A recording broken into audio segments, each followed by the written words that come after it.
Le principe est français, est consacré par la Constitution. Chacun a le devoir de travailler et le droit d'obtenir un emploi. Sa réalisation, elle, est japonaise. Il suffit de comparer l'évolution du taux de chômage des deux pays pour en prendre la pleine mesure.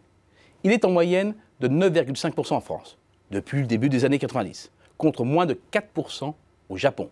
Et quelle que soit la conjoncture, le taux de chômage japonais n'a jamais dépassé la barre des 6%, alors qu'en France, il n'est jamais parvenu à descendre en dessous. Et si la France devait prendre une leçon de japonais? D'abord, en termes de capacité à créer de la richesse.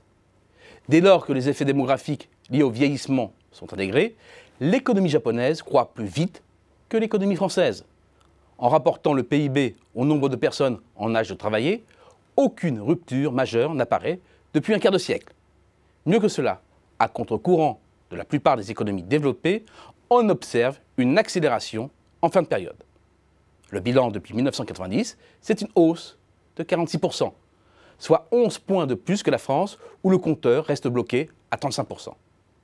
Et si le Japon fait mieux que la France, c'est d'abord parce que les Japonais en âge de travailler participent plus collectivement à la création de la richesse nationale.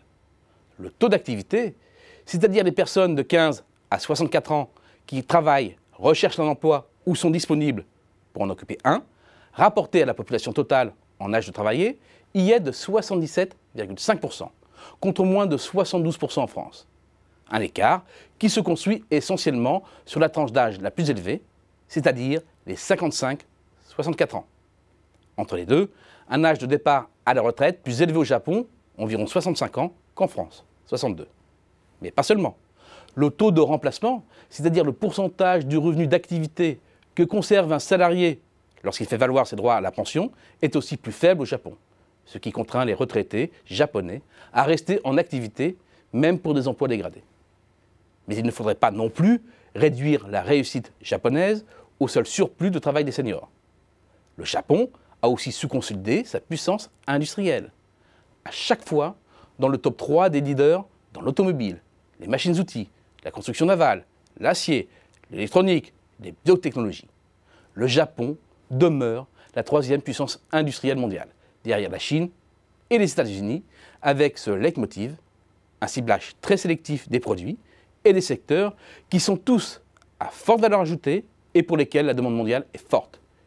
Et pour piloter tout cela, un escadron ultra compétitif de grandes firmes multinationales.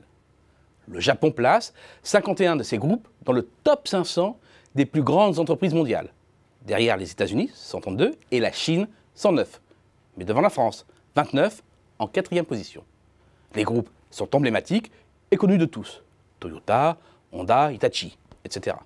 Des groupes à la japonaise, ultra compétitifs, ultra productifs. Pourtant, paradoxalement, d'un point de vue macroéconomique, le Japon est une catastrophe productive. La productivité horaire y est environ 30% plus faible qu'en France. Car à côté de ces leaders, coexiste un tissu d'entreprises protégé, tourné vers le marché domestique et dont la productivité est très faible. C'est là que s'opère le déversement de la main-d'œuvre en excès, ce qui permet de contenir le chômage. C'est notamment le cas dans le commerce, la construction, mais aussi l'agriculture. Il s'agit aussi souvent d'emplois à temps partiel.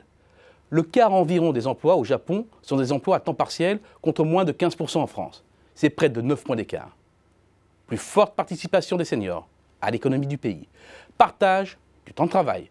Coexistence de grands groupes ultra compétitifs orientés vers l'extérieur et d'entreprises protégées, très peu productives, tournées vers le marché domestique. C'est la leçon du Japon à la France.